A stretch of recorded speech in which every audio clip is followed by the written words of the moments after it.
Ignition running. Liftoff. We have a liftoff. Hello and welcome. It is Eric Erickson here, News 95.5, AM 750, WSB, the nation's most listened to news talk station. The phone number here, 404-872-0750, 1-800-WSB Talk. We need to begin a discussion about Bernie Sanders. The Democrats are starting to freak out about Bernie Sanders. They are feeling the burn, so to speak, as some of them had said, and they're beginning to express just how disgruntled they are with the rise of Bernie Sanders in the media, which has been highly unusual. The Democrats have largely been disciplined thus far, but they're starting to come unglued on this. And Bernie was on, he did a panel, a forum, if you will, with Fox News, and said a few things that caused the Democrats to squirm. Let me just say out of the gate, though, I have friends and family were just appalled to see Bernie Sanders on Fox News last night. I think it was a good thing for Bernie Sanders and for the network.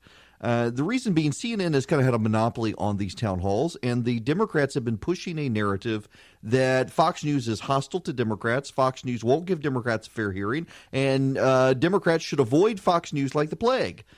So here comes Martha McCallum and Brett Baer. They bring on Bernie Sanders. They even give him a favorable town hall forum. It's not stacked with Trump supporters. And they ask him probing questions. It was a good forum. It was a good discussion. We should want more of this, not less of this. We should want more of it because it shows the Democrats that Fox is willing to give them a fair hearing. It shows CNN and MSNBC that Fox can actually compete in this area, even though CNN and MSNBC work overtime to try to slander Fox and hurt it with viewers and advertisers. And it also shows Fox's viewers that there are other people and other ideas out there that you may not like, but I would rather you hear from Bernie Sanders himself than hear from, frankly, even me characterizing what Bernie Sanders is saying. It's very good for us to actually hear what the candidates themselves are saying as opposed to telling you what the candidates are saying. We live in a day and age where on the left and the right, we all want to tell you what the other side is saying, which is one reason, when I play clips here, I try to play extended audio of what the people actually said, because I don't want anyone to accuse me of saying I spliced it or edited it or took it out of context. I want you to be able to hear it in context. And now I want you to be able to hear something Bernie Sanders said yesterday in the Fox Forum in context. Your taxes do show that you're a millionaire. You did make $1 million in 2016, 2017. You're right, the 561 in 2018. But your marginal tax rate was 26% because of President Trump's tax cuts. So why not say, I'm leading this revolution. I'm not going to take those. Come on, but I paid the taxes that I owe. And by the way, why don't you get Donald Trump up here and ask him how much he pays in taxes? No, notice how he tried to avoid it. He did not want to answer it. I think that there needs to be more of this probing on the right as these candidates' tax returns come out. In fact, what's so very interesting is that we're finding the Democrats are not charitable at all. And in fact, of all the Democrats, Elizabeth Warren turned out to be the most charitable. She gave away tens of thousands of dollars on her income.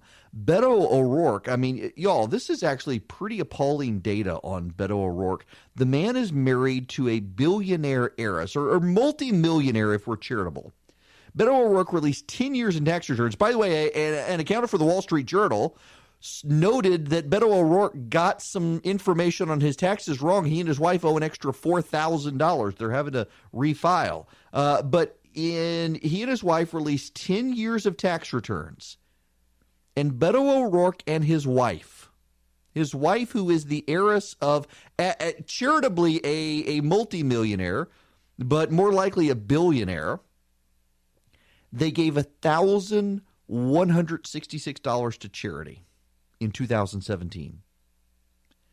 They actually earned in 2017 $370,412. $370,412 in 2017, and they only gave $1,166 to charity.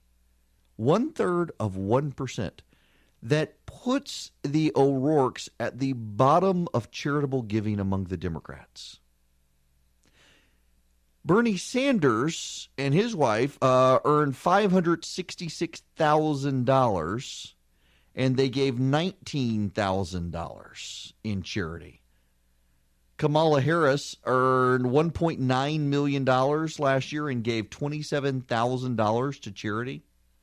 Amy Klobuchar and her husband donated $6,600 of their $338,000 salary.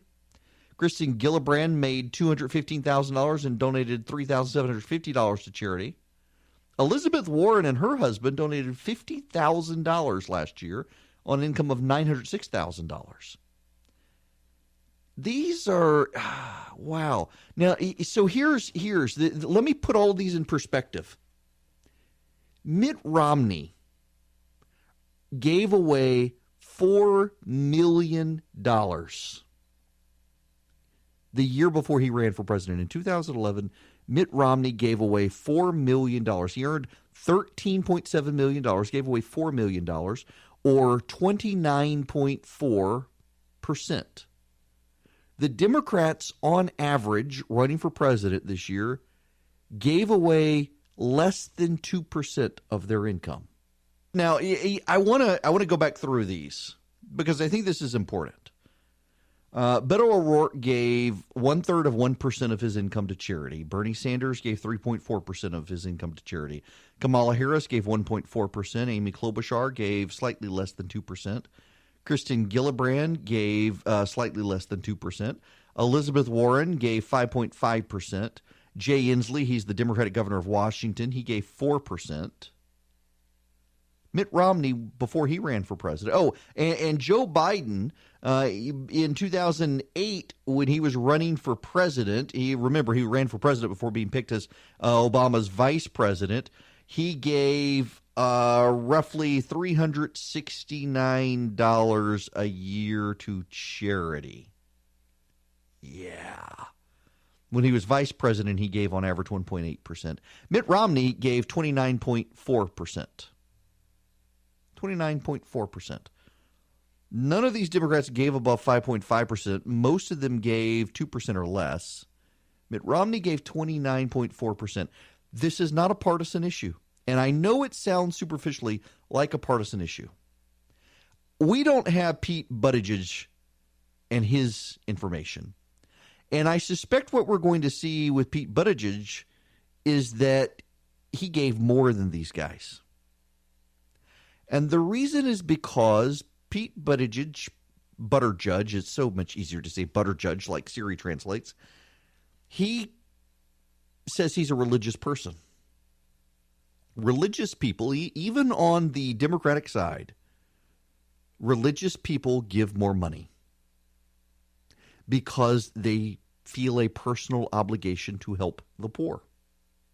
Religious people give more money. The data shows that Republicans tend to give more money to charity than Democrats. And the data also shows that if you were to get rid of the charitable deduction, Republicans would still give more than Democrats. And it's not really a partisan point, though everyone interprets it as a partisan point. The actual interpretation is that there are more people of faith who vote Republican. People of faith give more money to charity. Christians are compelled by Scripture to tithe to church. You got to support your church. A lot of churches really take the tithing to be a literal 10%. Most do. And they do. Mitt Romney's a Mormon. He gives a lot of money. Mormons are highly, highly, highly charitable. Christians are highly, highly, highly charitable. Muslims and Orthodox Jews are highly, highly, highly charitable. And the result of that charity shows up and has an impact. Secular Democrats, meanwhile, and it's really not Democrats, it's the more secular you are, even among Republicans, super wealthy Republicans who do not go to church are as stingy as a lot of Democrats who claim to be Christians. And it all comes back to your actual faith and how seriously you take your faith. That's why I think Buttigieg, he claims to take his faith very seriously. I think we will see that reflected in his amount of charitable giving, in his personal charitable giving. But the more secular you are, the less you give. Democrats have become a party that is highly secular, and we're seeing this in the data with the Democrats. They do not give to charity. They think that they pay their taxes to the government, and in paying their taxes to the government should take care of everything. And we're seeing that reflected in Bernie Sanders' remark. Bernie Sanders says very clearly that he's not going to pay a penny more than what he owes in taxes. He wants taxes increased, and unless they're increased, he's not going to pay more. You've got a group out there called patriotic taxpayers or patriotic millionaires, they're calling themselves, and they want the tax cuts to go away. They want their taxes increased. They could just give money to the government, but they don't want to. They want to be compelled. They view themselves as being at a competitive disadvantage if they give more money to the government. But here's the thing. They view it that way with charity, too. Secular voters give less because they expect the government to do more and think they're depriving themselves of something if they do it themselves. They want the government to make us do things.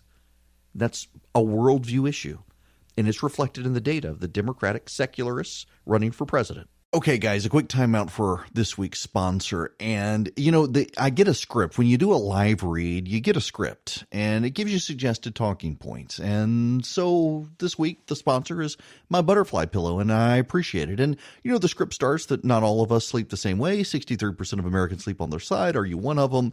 And then talks about my butterfly pillow. Forget the script. I can do this one. Why can I do this one?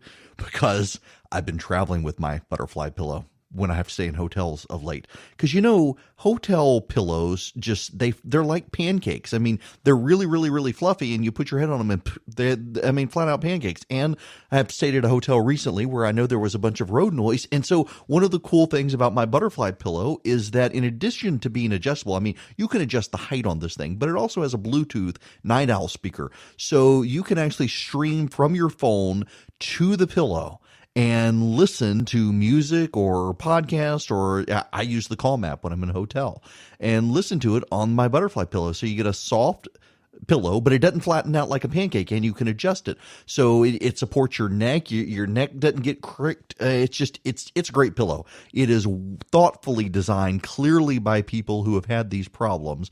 And, as the script says, it keeps your neck and spine in alignment throughout the night, even if you switch sides. It really does.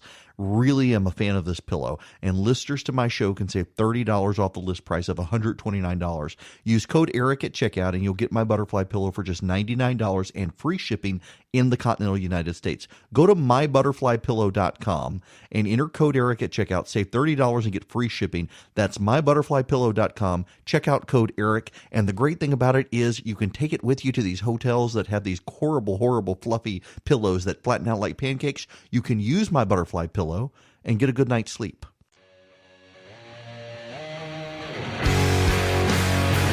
I need to go back to Covington. I like Covington. They got a nice little downtown with lots of restaurants in Covington. It's a nice little place. All right. The phone number here, 404-872-0750, 1-800-WSB Talk. Does anybody know where Joe Biden is? I mean, he's like the Stacey Abrams of national politics. Neither one of them can make up their mind. Man, I was talking to one of the state Democrats earlier today, one of the more prominent Democrats in the state. You would all know who I'm talking about. And he was using naughty words, and he said I could say he used naughty words on the air. He is really, really, really aggravated, frustrated with Stacey Abrams dithering. That she needs to do something. She needs to make it public. They need to have a primary. They need to start raising money. And he doesn't think she should run against David Perdue. Notice how after she gave that interview on GPB where she said maybe she's going to run for president and all that other stuff, and she's still mad at Brian Kemp, and she thinks she won, and there was historic turnout, but voters were suppressed. She's gone completely silent, fallen off the radar. Nowhere to be seen. Nobody's heard from her since. It's very interesting how quiet she suddenly gotten, and it corresponds not just to those statements, but also to the polling that came out that shows she hurt herself politically. There were some news outlets who looked at that poll from the AJC and said, oh, look, she and David Perdue, they got about the same favorability rating, and said, that's not true, though. Because David Perdue has a very low unfavorable rating. Stacey Abrams' unfavorable rating is tied to her favorable rating at like 45%. That's not good. Not good at all for Stacey Abrams. And now she's gone underground, quiet, off the radar, I guess hoping people forget about this badly handled media rollout of whatever it was. Now, when we come back, universities in Georgia, they're going to be raising tuition prices. We need to discuss this.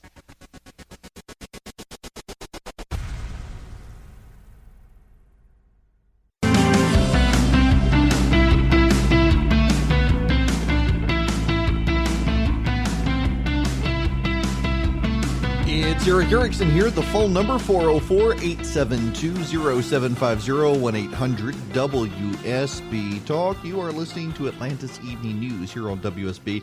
Got several stories I want to hit in this half hour, including tuition increases coming to the University of Georgia school system, but a couple out of the gate. One is the Sixth Circuit Court of Appeals has ruled this afternoon in the case of Crosby versus Twitter, Google and Facebook, that social media companies cannot be held responsible for the acts of terrorists. This is from the Pulse nightclub in Orlando. The Pulse nightclub in Orlando is where Omar Mateen, the terrorist, went in, opened fire, killing 49 people, injuring 53 people. According to the plaintiffs, ISIS used social media platforms to post propaganda and virtually recruit Americans to commit terrorist attacks. And it worked on Mateen. And so they're suing Facebook, Google, and Twitter for failing to take the steps necessary to stop terrorists from using their platform. The Sixth Circuit Court of Appeals says not everything's redressable in court. It's terrible, but these organizations are responsible, not the social media companies. That is the right decision, I think. The other case that the other case, it's not really a case, that I want to point out is what happened to Ella Dorsey. Ella Dorsey is on the CBS station here in Atlanta and interrupted the Masters towards the end with Tiger Woods playing to give updates on tornado coverage. And there was a split screen so viewers could see the golf being played, but the play-by-play was muted for the weather updates. And she's received death threats for it. Death threats.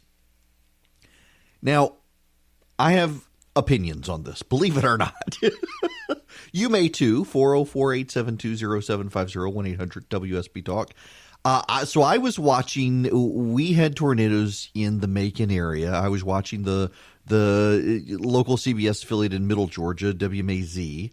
Ben Jones, the meteorologist, he came in and spent 15 seconds maybe, jumped on and said, tornado in the area, here are the counties affected. Go to Facebook Live for more information. We're covering it there. We don't want to interrupt the Masters. We'll come back if there's an update, and jumped out. And they left the thing across the bottom, trailing where everything was. But they didn't do split screen, and they did everything on Facebook Live. And I think that approach was better. I'm not going to second guess a news station, and it is a news station. There's a tornado in the area, but it's also the Masters. And I liked the approach of the guy in Middle Georgia. I thought it was a understanding of the ritual that is the Masters. That come on, hey, here's the situation. Here are the counties affected. Here's the radar. We're going to Facebook Live to cover this. We don't want to interrupt the Masters. But your mileage may vary on that. What I do find absolutely appalling is that people wanted to give death threats to a meteorologist doing her job. You may be upset with this. And, there is the other issue, and I get this. This is a fair point. A friend of mine raised it when we were talking about this on Sunday evening when social media just lit up in complaints, that there are other TV stations in the area, And maybe the approach could have been, if you're worried, go to go to WSB TV. Go to the Fox 5. Go to one of these other channels. Now, of course, they don't want to do that. They want to keep you there. But they're keeping you there for the masters. They're not really keeping you there for weather. And I think that's a good approach. We shouldn't second guess this, but should the situation arise again, I hope everyone rethinks it. But in any event, how is it acceptable to give death threats to a meteorologist who's trying to save your life? That's insane. That's insane. Look, I get the masters, but come on, people. If you really cared, you would have been Augusta. I kid there, but seriously. I mean, how is it okay? She's doing her job. She's trying to help people avoid a tornado, and you're giving her death threats while she's trying to save your life? That is insane and uncalled for. And it is awful to see people behaving this way. And it's an increasing phenomenon of people hiding behind the shield of anonymity, doing something they would never do if their name was attached to it. It's pitiful. Now, one last issue. We'll get into Notre Dame, the Notre Dame update here in a minute. Multiple billionaires have come forward, and they've already raised like $400 million to rebuild it. You know where billionaires are not coming forward? 7 churches in South Louisiana, my home state, have been burned by an arsonist. They were intentionally set. They have arrested the individual. They are charging him with hate crimes. He has burned down 7 historic black churches in South Louisiana. And I have contributed, and I hope you'll consider contributing. You can go to my Twitter feed and find the link to contribute to helping rebuild these 7 churches. I think as much as so many of us, myself included, would be willing to contribute to help rebuild Notre Dame, here at home there's this. I got an email from a listener earlier asking why so many people are willing to give to Notre Dame. What about the farmers and people in South Georgia still recovering from the hurricane last year? And I did not email back. I probably should have. But my response to that is giving to the Red Cross, the Salvation Army, and other groups that are helping down there. Even the Southern Baptist Mission Board, I believe, is still active down there, is a great thing and a good thing. But we also know that the federal government is going to be involved in funding that, and the government is not going to be involved in rebuilding any of these churches. And so our tax dollars are going to help people in South Georgia. Our dollars can go to help those with the government. The U.S. government, because of the separation of church and state, is not going to be contributing money to rebuild a church in France, let alone churches in South Louisiana. And so that's where I will choose to spend my money. Now, on the Georgia Board of Regents, the tuition is going to go up by 2.5% this fall for full-time undergraduate students. There are 26 schools in the university system of Georgia. Mandatory fees are also going to increase by roughly 2.5% for some of the campuses. Online tuition costs, though, are going to go down by 33%. They're trying to encourage people to go the online route instead of the physical campus route. Tuition increases are going to range from $35 to $125 per semester. Fee increases will range from $4 to $50 per semester at 11 schools.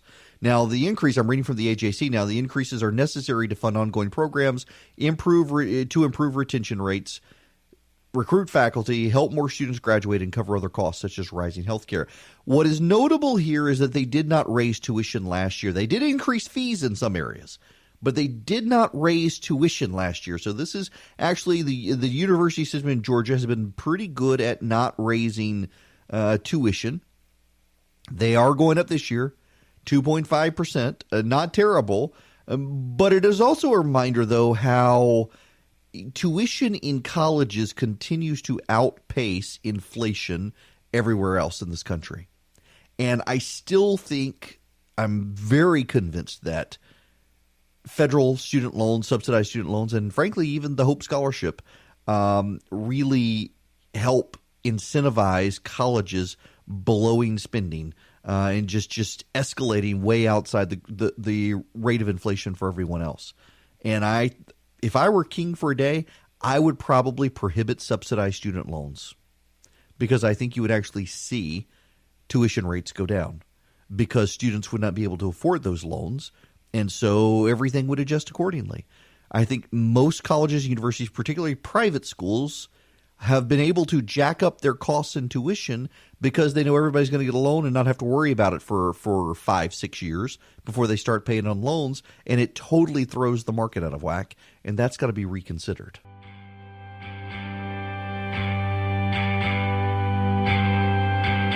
We are less than 48 hours from the Mueller report dropping. It is supposed to be out before lunchtime Thursday. We will give you the most detailed coverage anywhere in Atlanta of the report. Why? Because we're WSB and we can do that. We have talented, deep benches of people who are going to pour over it and give you lots of information. I'll be here on Thursday. Extended show 4 to 7 on Thursday. On Good Friday, we're going to be doing the Good Friday show 6 to 8 o'clock. Be sure to tune in. We'll put it up as a podcast as well, standalone podcast, so you'll be able to get it. This is really, tomorrow actually is the last day. If you got a local church group that has music available on the series of tubes known as the internet that you want me to consider for the Good Friday show, you can get it to us. Shoot me a line, eric@theresurgent.com. Can I just say Pete Buttigieg, he is obsessing about Mike Pence again. He wants Mike Pence to evolve. Maybe I need a longer segment to say this, but there is a class of highly educated white people who are going to support Pete Buttigieg for the same reason they supported Barack Obama, that they want people to know they're open-minded and tolerant. They value that. They claim to be independent even though they're in a herd of people who think the same way they do. And they all think they're super independent and have all come to the same conclusion, and they really haven't. But it's a bunch of white people who don't want to call themselves liberal or progressive, but they are. And they want people to know they're not bigots, homophobes, or racists, so they back candidates like this. They don't really care what the people stand for. They just want to feel good about themselves. They want to virtue signal by having the Buttigieg bumper sticker on the back of their car, the same way they had the Obama one on the back of their car. And they'll go all in and they'll excuse everything in the same way Donald Trump supporters excuse everything Donald Trump has done. And they'll be mad at you if you point it out.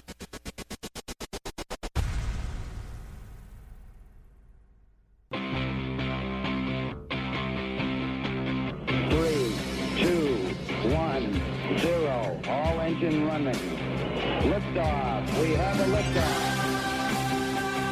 Hello and welcome. It is the second hour here of Atlanta's Evening News on WSB. I am Eric Erickson, and the phone number is 404-872-0750 or 1-800-WSB-TALK if you would like to be a part of the program.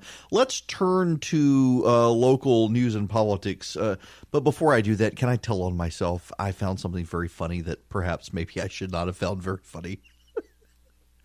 I was out for a walk this afternoon, and I literally, the tiny little cloud of like little white flying insects, I think I inhaled a cloud of them.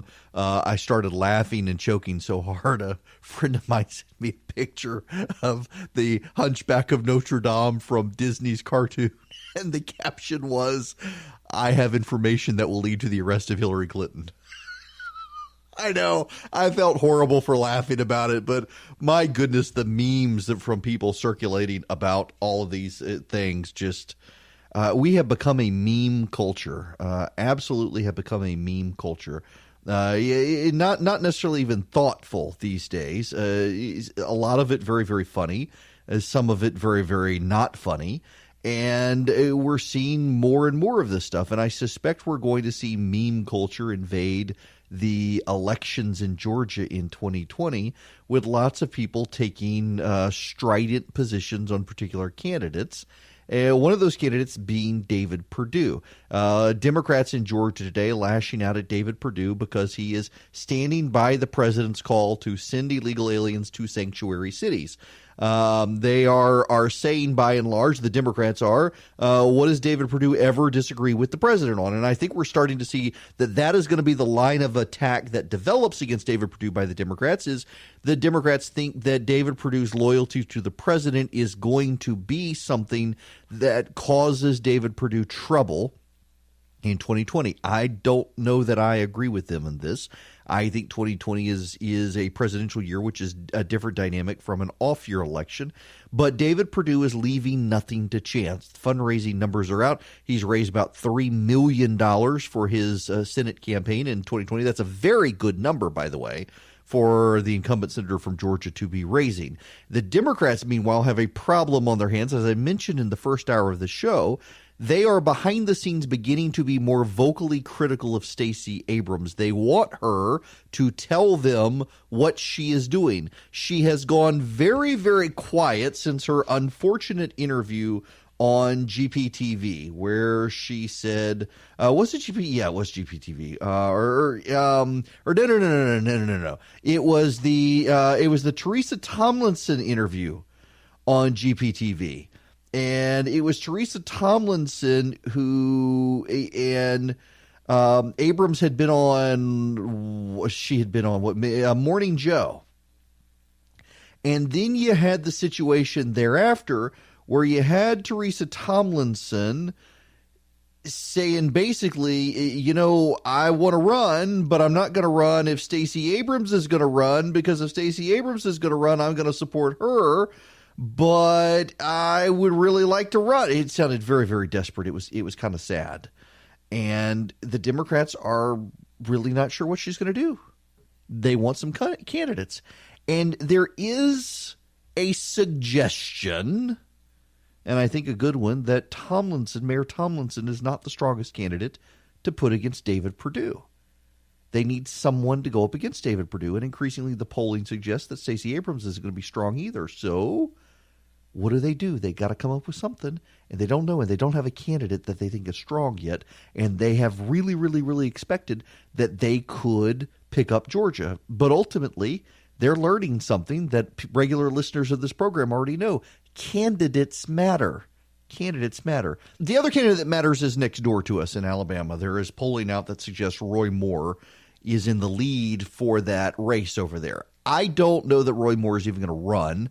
And I also don't think that this poll really needs to have as much buzz. It's been all the talk today on social media among the politicos. Oh, my goodness, Alabama's going to cost the Republicans this seat. It should be I don't think he's going to run, and even if he does, I don't think he's going to be the nominee. Basically, 27% of people in Alabama say that they would support Roy Moore. Here's the thing. Roy Moore ran statewide and was the Republican nominee against Doug Jones, and he did not win. And now 27% of Republicans in Alabama say they would support him. By the way, there was only like 400 Republicans polled, so 5-6% plus or minus margin of error. So it doesn't really matter. That's his high, more likely than not. That's as high as he will get. So there are plenty of other good candidates out there, and right now it's all name recognition. This is, by the way, part of the problem we have with these polls right now, even on the Democratic side. So much of the polling right now is polling based on name ID. People you've never heard of are running, and so the people you're more likely to vote for are the people you've heard about. Which gets me back to the Joe Biden issue. He continues to do well in polls, but there is new polling out that has Bernie Sanders in the lead in the early states, not just New Hampshire. Everybody dismisses New Hampshire because of Vermont.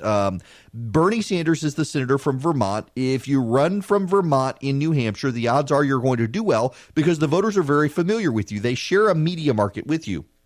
Many of the campaign ads that Bernie Sanders would run in Vermont for his reelection campaigns are ads that are run on New Hampshire TV stations to get into certain markets in Vermont in the same way that Massachusetts. That market can cross over as well. So Bernie Sanders doing really well in New Hampshire is a no-brainer. But Bernie Sanders doing well in South Carolina and in Iowa and other states, that's becoming problematic for Democrats. And there's I shouldn't say bipartisan, there's a bipolar group of Democrats that are meeting, a supposed moderates, and a bunch of progressives who are really upset with the idea of Bernie Sanders winning this. Nancy Pelosi, Pete Buttigieg, Chuck Schumer, and a bunch of others are getting together and behind the scenes trying to shape the Democratic primary. By the way, it's worth noting that the Democrats, they claim they're abandoning superdelegates, but they're also a party that does use the powerful and influential to shape the vote in the primaries way more than Republicans do. So it's really rich for them to be screaming about the Electoral College interfering with the will of the people when the Democrats are behind the scenes plotting right now to interrupt the will of the people. And, by the way, I think this actually helps Bernie Sanders. To have Chuck Schumer and Pete Buttigieg and Nancy Pelosi and the like in a room complaining about him being the candidate is the same sort of dynamic that helped Donald Trump. Donald Trump made it a big issue that the Republican elite were out to get him. I think Bernie Sanders will do that to his advantage as well. I don't know that the Democrats have figured out how to handle Bernie Sanders. It's going to be very, very fun to watch. Okay, guys, a quick timeout for this week's sponsor. And, I get a script. When you do a live read, you get a script, and it gives you suggested talking points. And so this week, the sponsor is my butterfly pillow, and I appreciate it. And, the script starts that not all of us sleep the same way. 63% of Americans sleep on their side. Are you one of them? And then talks about my butterfly pillow. Forget the script. I can do this one. Why can I do this one? Because I've been traveling with my butterfly pillow when I have to stay in hotels of late. Because, hotel pillows they're like pancakes. I mean, they're really, really, really fluffy, and you put your head on them and flat out pancakes. And I have stayed at a hotel recently where I know there was a bunch of road noise. And so one of the cool things about my butterfly pillow is that in addition to being adjustable, I mean, you can adjust the height on this thing, but it also has a Bluetooth night owl speaker. So you can actually stream from your phone to the pillow and listen to music or podcast, or I use the Calm app when I'm in a hotel, and listen to it on my butterfly pillow. So you get a soft pillow, but it doesn't flatten out like a pancake, and you can adjust it. So it supports your neck. Your neck doesn't get cricked. It's a great pillow. It is thoughtfully designed, clearly by people who have had these problems. And, as the script says, it keeps your neck and spine in alignment throughout the night, even if you switch sides. It really does. Really am a fan of this pillow, and listeners to my show can save $30 off the list price of $129. Use code ERIC at checkout, and you'll get my butterfly pillow for just $99 and free shipping in the continental United States. Go to mybutterflypillow.com and enter code ERIC at checkout. Save $30 and get free shipping. That's mybutterflypillow.com. Check out code ERIC, and the great thing about it is you can take it with you to these hotels that have these horrible, horrible, fluffy pillows that flatten out like pancakes. You can use my butterfly pillow and get a good night's sleep.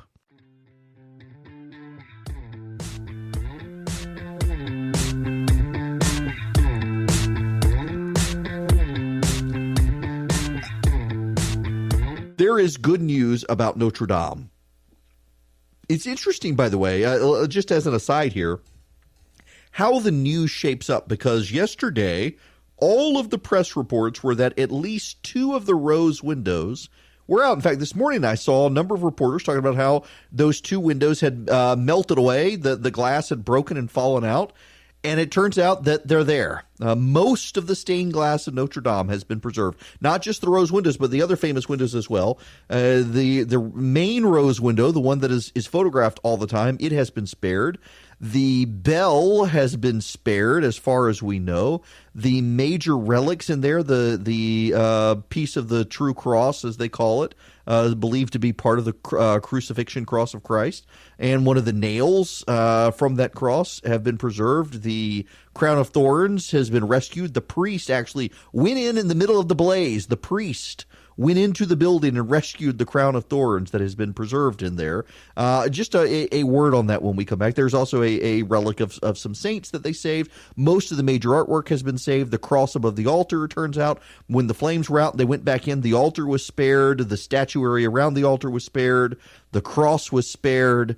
The structural supports of the building were spared. It was mostly just the roof. There is still damage, and some of the windows have been destroyed. Some of the art has been destroyed, but overwhelmingly, the building has been preserved. And France will rebuild.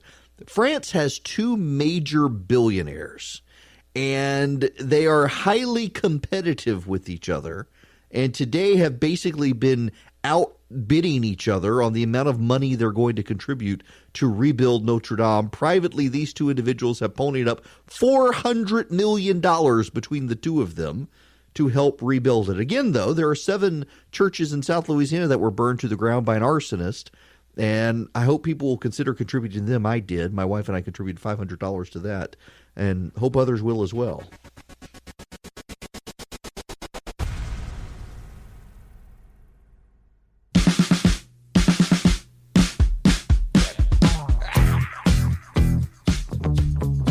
No, this isn't in my list of music. This is someone else's music. No. Somebody had to stick this one in there. Shaney B did. Man, he's trotting out other people's. No. We can delete this one. Welcome back. It is Eric Erickson here, News 95.5 AM 750 WSB. I'm so thrown off now by this music. I have been getting questions from people. You know, they had district conventions for the Republican Party in Georgia, and they're headed to the state convention. There are several people running for chairman of the Republican Party in Georgia. I will deal with this just very, very briefly. Scott Johnson and David Schaefer are the 2 that I know of. There is another. I know and like them both. I have said I would support David Schaefer. He is a longtime friend of mine, and I think he was born for this position. But I know there are a lot of people who are supporting Scott Johnson, who is the chairman of the Fulton County Republican Party and did a fantastic job in Fulton County. I have nothing but good things to say about him as well. So you got 2 good, competent people running who would be brilliant for the job. I just think we've got to have somebody as chairman of the Republican Party in Georgia who understands data and understands we got to get people in here and start really building back up ground games. And no disrespect, by the way, to our current chairman of the Republican Party in Georgia, very, very good guy who kind of fell into the role out of necessity, and he's a good guy, but he's ready to move on. He did what he needed to do to keep things together and wants to hand it off to someone who can grow the party again. Scott Johnson, I'm sorry. I said for Fulton, didn't I? Cobb, Scott Johnson and Cobb. Anyway, good people, Scott Johnson and David Schaefer both. I back David for lieutenant governor. I would back him for executive or for chairman. But nonetheless, you've got great people running those 2 guys. And it would be, I think they both need an opportunity to make their case for chairman of the party. I think both of them do understand that the Republican Party in Georgia has taken a lot of things for granted over the last decade, and as a result of taking things for granted, has kind of atrophied. I remember back when I was a lawyer, I was the lawyer for my local Republican Party, which was interesting. I also wound up always being the parliamentarian for the meetings at the county and the district level. I'm a good parliamentarian. I love me some Robert's Rules. Nonetheless, I am a nerd.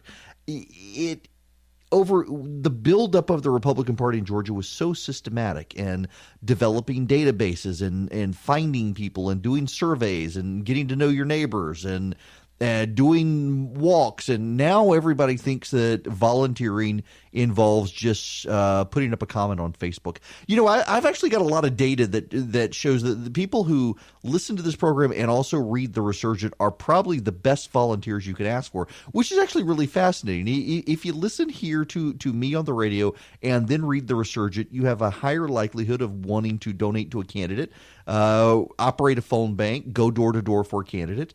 Run-of-the-mill people these days, they just want to vent on Facebook or comment on a website, and that's not actually getting people elected. Getting people elected involves sweat equity of knocking on doors, doing phone banks, going to events, helping organize events, getting people face-to-face in a room. The candidate who gets more people face-to-face in a room with them typically wins. And the Democrats have been highly, highly motivated to do this, and Republicans have been phoning it in for a couple of years now, thinking, the state's red, nothing's going to happen. Well, guess what? Things are happening. So got to do something. Now, that's all we need to say about that. I am trying to get a sense. Several people have actually asked me. In fact, Charlie just pinged me on this as I'm getting text messages from Mother. When is Fetal Heartbeat being signed? I do not know, and I need to find that out. I don't know when that is. but it should be this week. The media spin. It's very interesting how coordinated the media spin and the Democratic spin is these days in Georgia. Have you noticed how, it was a Democratic talking point that major members of the media in Georgia treated as legit, that the governor was intentionally waiting for the Masters because he was embarrassed and didn't want controversy. And everybody ran with that. I do think it is fair to say that the governor did not want Fetal Heartbeat to be a distraction to the players or anyone else. But I don't think it is fair to say he's embarrassed. I don't think that's it as well. I think the governor is a good steward of the state and understands that the media would do their best to make the Fetal Heartbeat legislation a distraction at the Masters, and didn't want to do that to the Masters and to Augusta National. I think that was the wise thing to do on his part. It is just like the propping up of Jen Jordan. You would think there was not a black Democrat in Georgia who actually did anything these days with Stacey Abrams no longer in charge, that Jen Jordan does everything. It is just fascinating how often liberal reporters fall in love with white liberal Democrats. Pete Buttigieg, Beto O'Rourke, Wendy Davis, Jen Jordan. It is amazing that all of these people are so big into diversity and tolerance and skin color diversity, skin deep diversity, and but by God, you get a rich white liberal Democrat out there on stage, and the media goes gaga for them and promotes them as if they're the second coming of Jesus when they're anything but. It is amazing to watch.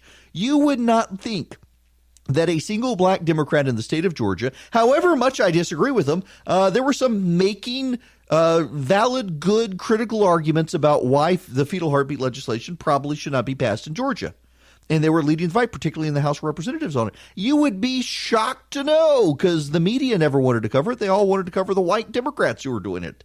And yet then they go out and they complain about Republicans. It's just a fascinating dynamic. Y'all watch this in the Democratic race. You've got Cory Booker and Kamala Harris running, and yet the media has become infatuated with Pete Buttigieg because he's things white people like.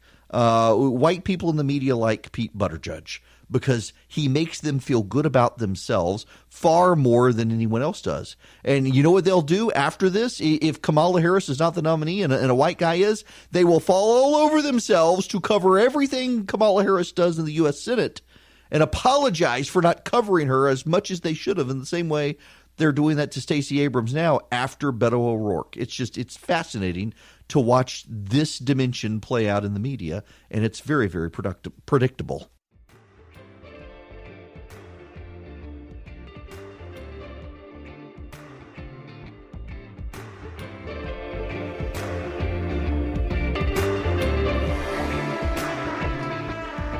Here's what we can expect on Thursday morning with the release of the Mueller report. It's supposed to happen before noon, and it's going to be redacted significantly. The Attorney General has told the Senate what he intends to do is, in fact, what they're doing right now, as a matter of fact, is they're preparing an appendix to go with the Mueller report that will document the reason for every one of the redactions. Remember, federal law prohibits the release of information, public release of information acquired in a grand jury investigation. And much of the Mueller information was acquired in the course of a grand jury investigation. So the Attorney General, by law, can't release it. Congress loves this. The Democrats in Congress can claim that William Barr is engaged in a cover-up of the Mueller report, knowing he is prohibited by law from releasing the Mueller report. So he's going to release it. It's going to be heavily redacted, and you can expect there are going to be a bunch of supposedly objective reporters going along with the Democrats' stupid talking point on a cover-up. We'll keep you informed here.